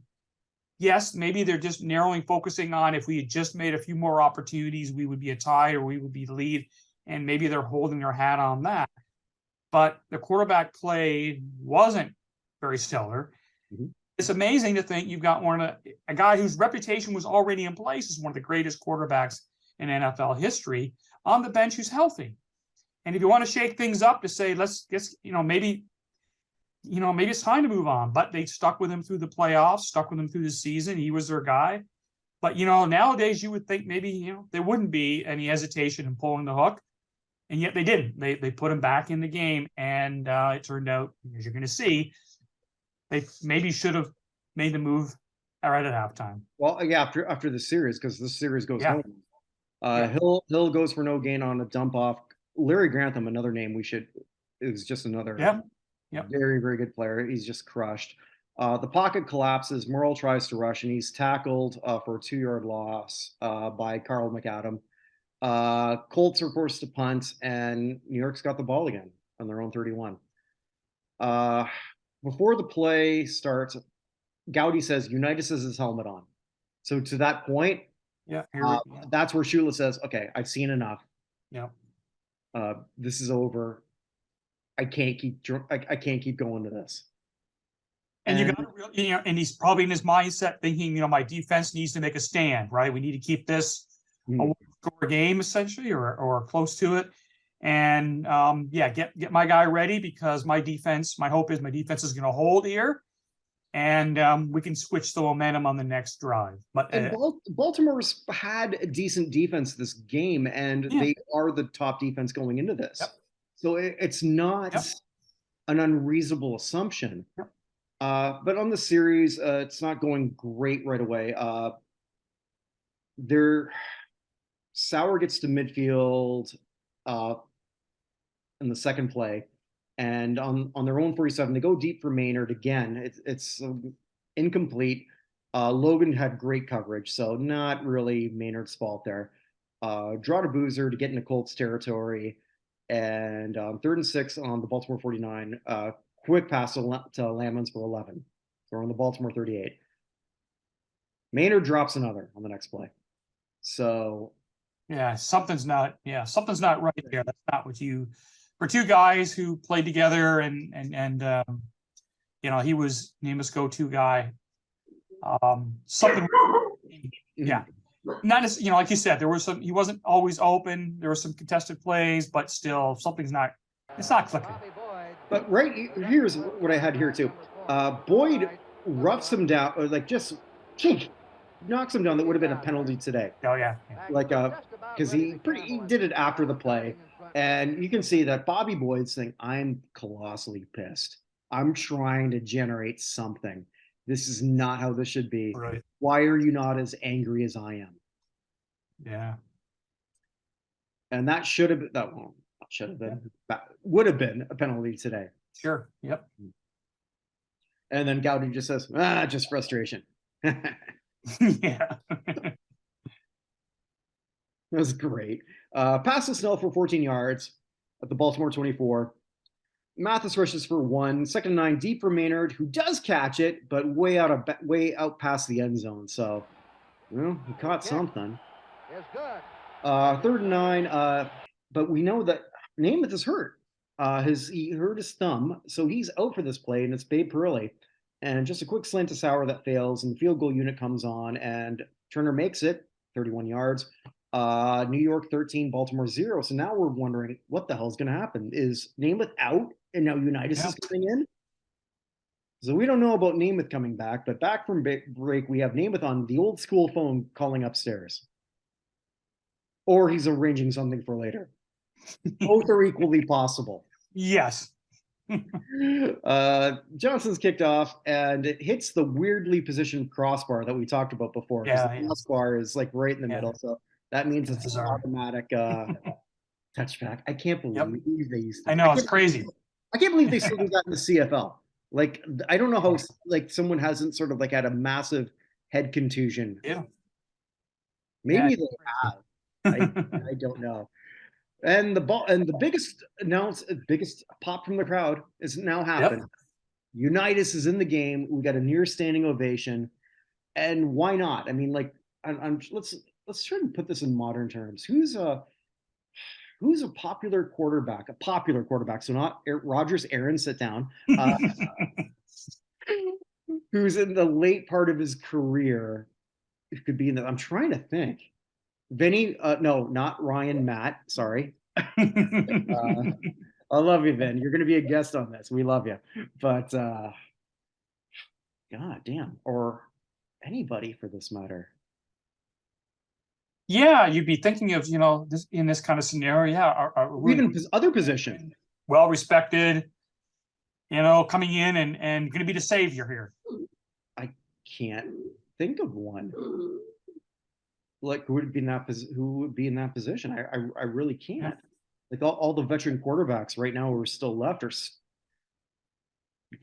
there's a lot of stink on them right now. Yeah, no, but yeah, clearly at the time, yeah, that and you're down by 13, but you. Okay, I got it. End of fourth quarter soon. You got an idea? Well, not current, but I mean, just a few years ago, Peyton Manning, Broncos. Yeah, that's like probably at the tail end of his career, injured, but yeah, being able to lead a team and get through into the Super Bowl. Yeah, that's probably who had that pedigree. It was like, okay, well, you've done it before. You can save us. Yeah. So it's according to Gowdy, though we don't see it. It's a near standing ovation. I'll believe it. Matty rushes for 5. Unitas completes to Matty for nothing, unfortunately. So it's still second down and a wobbly pass to Orr, incomplete. So he's maybe a little bit of rust. So it's 3 and done. 38-yard punt, and we learned the name of this is just got a sprained right thumb, so he's good to go. New York's starts with the ball on 37. Snell again. I mean, love this guy. 3 yards, but then incomplete to Sauer, a little overthrown, but he gets to Sauer in the next pass to midfield. And then he goes long for Sauer. He had the inside track on Lyles. Lyles, I think he probably went back blaming himself more than probably anyone else, even though he had a good game. I really believe that. But we get got sometimes. And it was a 39-yard pass, and we have first and goal at the 10. This is not good. This is not good. At what point do the Colts fans think this is no? Yeah. Like I don't know where that sort of kicks through. And I imagine if you're a fan, believing what we read, believing what we understood, you keep watching because Unitas is going to come back. It doesn't feel real, I would think, if I was a fan in 1969 January. Yeah, I mean you're on the verge to some extent of a blowout, although it's not a point spread, but you're hanging in there. But at this point, almost to the fourth quarter, it's almost shifted to a dominant, a dominant game on behalf of the Jets. I mean, we've said several times, right, that the opportunities were there for the Colts. They just didn't take advantage of them. But at some point, you're running out of time and momentum, and you're not the team who's controlling the game. And at this point, we're almost to the beginning of the fourth quarter. And in some respects, although it's close, one could say that you're being dominated by a team that went in as a 19.5-point underdog. Yeah, and you're missing your opportunities. Yeah, left and right. Yeah. And it is now the fourth quarter because it's second and goal on the 6 after a Snell rush. Start of the fourth quarter, New York 13, Baltimore 0. Well, next play is a rush that saw Baltimore's Mike Curtis go offside. So we have second goal on the 3. Saying, oh, God, this is going to be over. They managed to hold it. Snell, no gain. Mathis for only 1. And here's something you could never see today. A 9-yard field goal. Yeah. From the 2-yard line and 4-2. You got to think, with this exact score and the way this game has been played out, if you played this game today and you're the coach of the team, you're going for it because this is the knife in the back, right? This is you're going to put this in at 4th and 2 and score a touchdown. And nowadays, yeah, but that's only recent, right? Yeah, I mean, you could end the game, short of a remarkable comeback, in which the Colts haven't shown any ability to string anything together, even with the change in quarterback. You know what it's like? You know what it's like though? It's like what Dave Whitlock said, Longhorn Dave. He said like, people going for it on fourth down, it's always been there, just no one's been doing it. Yeah. Yeah. And you can yeah, we can't sit back here and Monday morning quarterback this, because at the time, that's how they played the game. It's just that when you look at it today and you realize the same scenario, if it played out and you're that much of an underdog, this is where you could really finish it off. A 4th and 2, and it's a short field goal, but we already talked about how field goals are sort of, secondary and not thought as being critical. It almost would make you think more so, but no, yeah. Not only that, the time said kick it. So not only that too, because like you saw the angle from that, right? So Gallagher's even saying like the kicker is probably thinking that you'd rather take it from like 6-7 yards back, because it's this sharp angle trying to do that. So like, as weird as it is to say, this 9-yard field goal attempt or make isn't that automatic. Yeah. But different game. Well, so the kickoff, Pearson fumbles in the end zone, but he gets it right to the 33. So great job. I mean, he only touched the ball twice, and he was magnificent both times. I got to read more about him. I'm so happy this guy is the first person. Why not him? Why not him as the first 3-time Super Bowl appearance? Yes, Winnie agrees. Okay. Baltimore's got the ball on their own 31. Unitas completes to Mackey for 5. Matty rushes for 7, so we got a first down. First down on the Baltimore 39, complete to Richardson for 5. Matty rushes for 19. So they're doing what they can. Yeah, they're on a roll. We're starting to see them move down the field, right? Mm-hmm. Probably one of the better sequences of plays in a series they've had so far. Closest thing to the 2-minute offense we've seen. Yep. They're working faster. Yep. So we're on the Jets 37. Hill rushes for 12, another first down. So at the Jets 25, there's still time. There is still time. But incomplete to Richardson, and Unitas is going for Orr in the end zone, and Randy Beverly gets the pick. It's the second one, I believe. Intercepted. And Randy Beverly downs it. There we go again. Jets got the ball in their own 20, and the Jets are doing what they should do. There's only about 6 minutes. I didn't realize how there's only like 6 minutes left at this point. So they're eating the clock. So there's not really interesting football here. Boozer, Snell, then Boozer still manages to get another first down on the Jets 31. Snell gets another first down on another rush, and then a holding penalty on the Baltimore 44. They get stalled at the 42, and then they get, or 44, sorry, and missed field goal by Turner. They don't care, because then Baltimore's still starting on their own 20. So this is where the feed that I was telling you about before we went live kind of went screwed up on the NFL. So you can watch all of this, like if you want to watch the full game afterwards, you can on YouTube on NFL. But for whatever reason, there's like a whole series of plays on this drive that aren't there. So Baltimore's got the ball. Sorry, this is where they have 6 minutes and 34 seconds left to go. And then all of a sudden, I'm like, how the hell did they get to the Jets 20?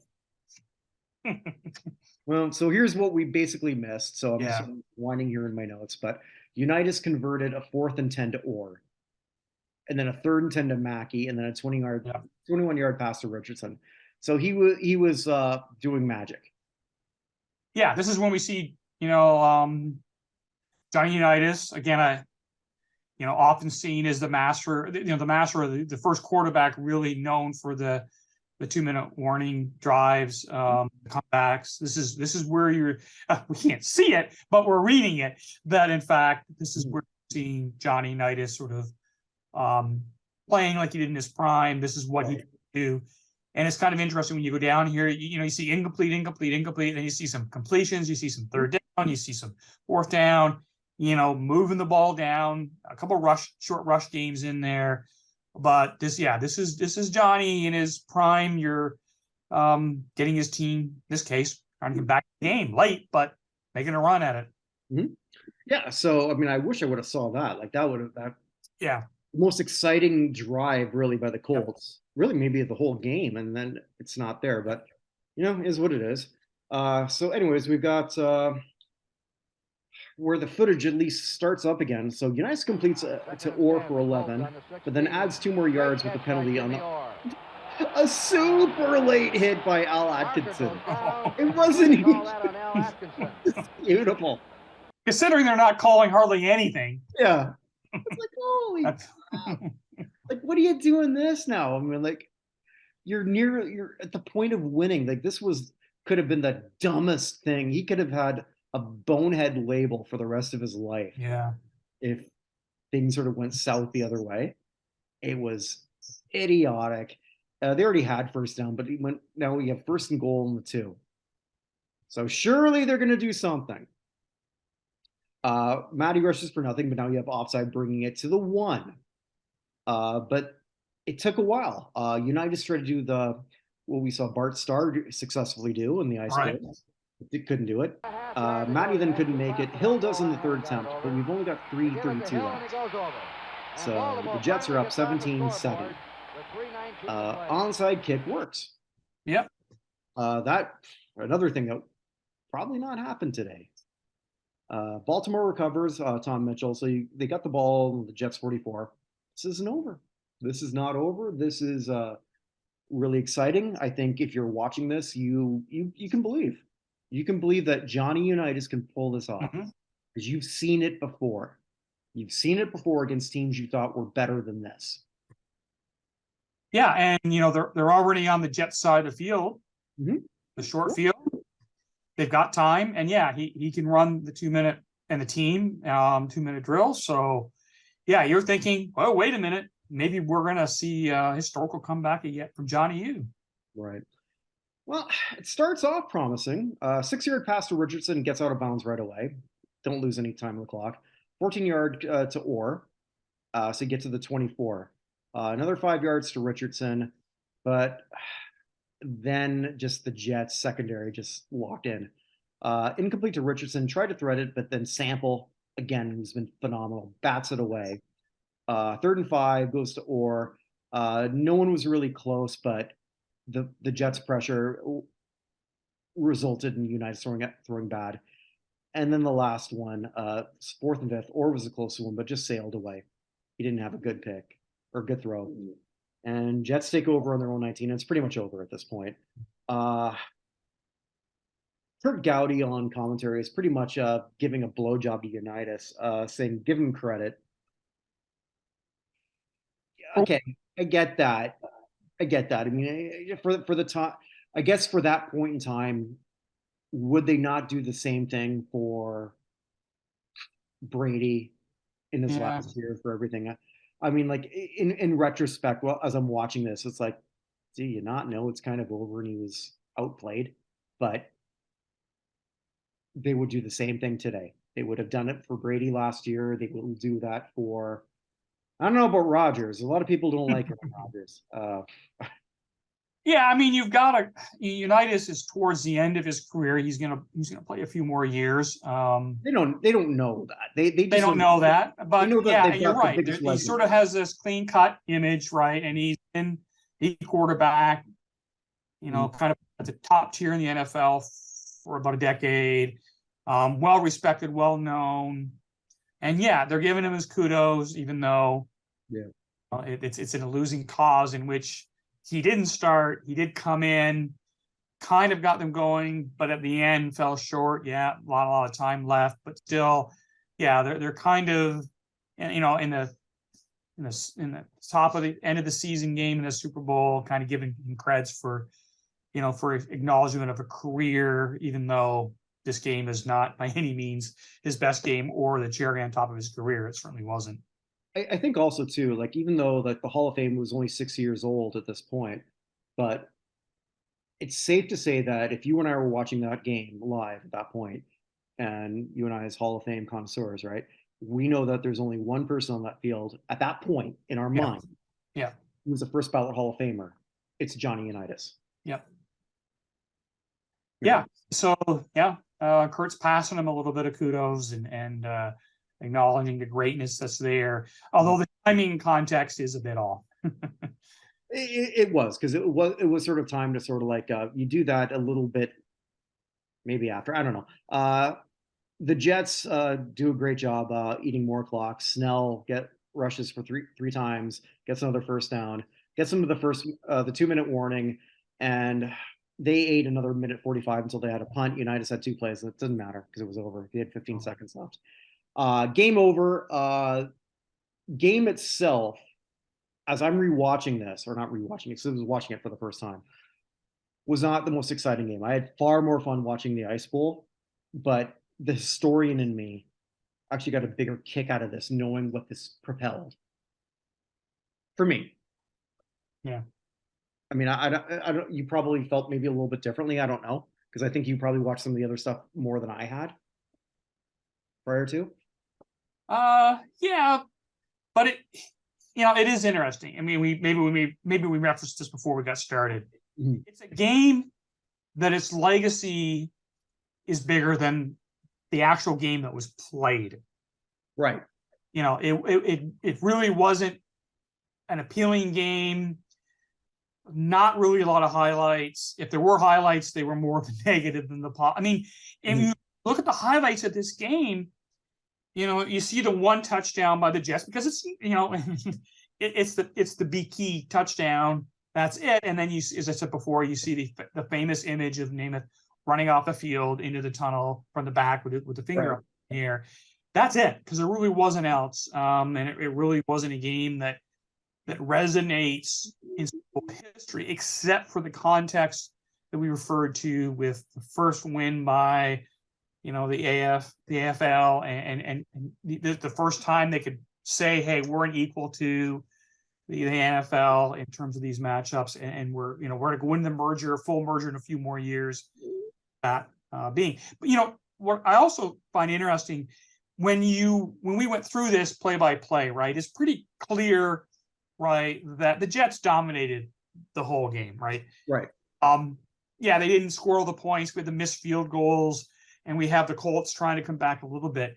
But it's incredible so I look at the stats. I was just looking at them a little while ago, how evenly matched this game really was if you simply look at the stats, because first downs, the Jets had 21, the Colts had 18. When you look at net yards rushing, almost equal, 142 to 143. Mm-hmm. When you look at the passing yards, the Jets 195, the Colts 181. So the total net yards are pretty close. Now, as we know, the one stat you always need to look at is turnovers, and the Jets had 0 interceptions. The Colts had 4. Fumbles lost. Both teams had 1 and lost. So net turnovers, the Jets had 1, right, and the Colts had 5. That's your game, right? I mean, yeah, turnovers were killing you, as we pointed out in the play-by-play. They weren't just, every turnover hurts, but turnovers when you're driving the ball, turnovers that you lose points, and the other team then gets possession and turns them into points, just killed the Colts in this game. Absolutely. Yeah. And also too, I think what helps when we talk about historical perspective, there's nothing to compare. It's not like any football league is going to pop up and then sort of like do this again. A decade later, the WHA tried something in hockey, and realistically, it wasn't quite the same. They were able to get 4 teams into the NHL, but it wasn't in terms of there was no doubt amongst anyone what hockey league was a superior one, nor did it sort of play out that way. There's no basketball, even when they tried, with the ABA, same thing. It was almost mirror image to what happened with the NHL. There's what happened here can never happen again in American sports. Maybe even European sports and soccer. I don't see how that's even remotely possible. It just isn't. The chasm's too big. Yeah, it's it has that key point in modern sports history, as well as obviously the history of pro football in the NFL, be a marker or a point in history that is set. Mhm. And yeah, time will go by, decades will go by. But 100 years from now, whoever sits down and decides, to write the 200-year history of pro football, Vinny might still be alive. it'll be it will never it will be surpassed by perhaps other big moments, but as a moment itself, it's never going to go away. Right. It's built there, and like I say, to this day, it's still pointed to in the Super Bowls today, and it's crazy because there isn't really a lot of great highlights to show, but it gets mentioned. And if you look at the comparative stats, I mean, Nemeth went 17 for 28 for 200 yards, no TDs, no interceptions, an 83.3 rating. By today's measure, average, below average game. In the era, probably a little bit, average or above average. You compare that to our friend Earl, went 6 for 17 for 71 yards with three interceptions. Not all his fault, but again, they're his, and a 9.3 rating. Wow. I mean, just like horrific. And then even Johnny Unitas coming in, throwing more, so went 11 for 24, the one interception. Granted, he only had about a quarter and a half or so to do that. And then you look at the rushing game, and the two best players from a statistical point of view, and again, not uncommon for the era, was our buddy Matt Snell, who you mentioned over and over and over. 30 carries for 121 yards. Does it show how many first downs he got, or no? No, but you're right. You go through the play-by-play, the critical plays are all there. Yeah. Touchdown, as long as it was 12 yards, just over 4 yards a carry, which I don't think is horrific for the air and the way defenses were brutal. And then, for the Colts, Tom Matte, 11 carries, 116 yards, a big 58-yarder, which kind of blows that up. But those are your guys. And I think going into this, I knew who Matt Snell was. I knew he played a major role in this game. Kind of highlights how much he did, and he sort of gets lost because of not only did Namath make the prediction and was a quarterback and was a pretty boy and was a celebrity, but he had a decent game, and all of that wrapped in makes him the MVP. And yet, as we've pointed out earlier, Matt Snell really was the best player in this game, at least from stats, and I think argue from impact plays, really. Yeah, I loved watching this. So I guess the question that we have is, are we going to do Super Bowl 4 next? Or I don't know, what do you think? Yeah, that's a good question. The story's not exactly there, but at this point, I think I kind of feel we have to do every Super Bowl and then every major playoff game going into it. I mean, there's going to be some blowouts, especially when we get to the 80s. Ugh. Jesus. I don't think, we didn't do Super Bowl 2. I don't think we have to hold ourselves to doing every one. I think we can selectively we'll decide. Okay, so we'll decide. Think about what's the next one. And maybe sure. It's the next Super Bowl. There's a couple other games, right, in the early 70s that aren't Super Bowls, right? There's a couple key conference and then league and/or conference championship. So yeah, I think at the pace we're going, I don't think we want to do everything. I think we can bypass games that's my fault, that aren't entertaining, but more importantly, I think for our role didn't have an impact. Super Bowl had an impact. Super Bowl 3 had an impact and legacy. And going forward, we know that we won't have to skip too many years ahead probably to find a game that's worthy of the stories behind it, of the history of the impact of the game itself, and the players that are in there that we want to highlight. Okay. So we'll figure that out after, but here's something that is sort of locked in. Unfortunately, over the last few weeks, I've had a few issues that sort of came up, and just gonna raise one up here. Dad, love you. He passed away a couple weeks ago. So this show is dedicated to him. But one thing that I was sort of working on before with Jack Silverstein, our good friend, is we're sort of like doing the Pro Football Hall of Fame review, or as if it would have started in 1950. Right. And Obviously, Paul's going to be a part of that. A few of us are going to be a part of that. But if you want to be a part of that, contact us, because we're putting together sort of our own voting body to see if how would have played out if they would have done it 13 years earlier, more or less based on the same parameters. Right. A few things a little bit differently, and see how it sort of would work out. And that's something. It's obviously not official or anything because we're not the Pro Football Hall of Fame. No, but we can get it right the first time. And we've talked about this, and other folks might be aware. One of the challenges we face with the Pro Football Hall of Fame, and unfortunately it continues to this day, was the lag and delay in getting a lot of deserving players in, because unlike hockey and basketball, which started, I think, in the 40s, and baseball in the 20s, we had almost 40 years of professional football before there was a Hall of Fame. Right. And it's taken decades to catch up. And to some extent, some of those players were forgotten, and it has ripple effects because decades later, you're trying to get players in before you established it. And that's pushed other players back. So if a fresh start, in 1950 and start to build classes up, one, we're going to elect many of the same people that were elected the first 10 years of the Pro Football, but we're going to get some guys in earlier who waited longer or were bypassed.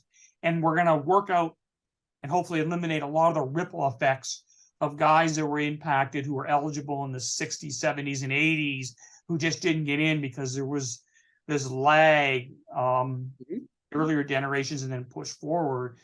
I think it's a great way to have a fresh start. It's roughly 30 years into pro football history, and by 1950. And so it's a good place to pause and say, let's have a Hall of Fame.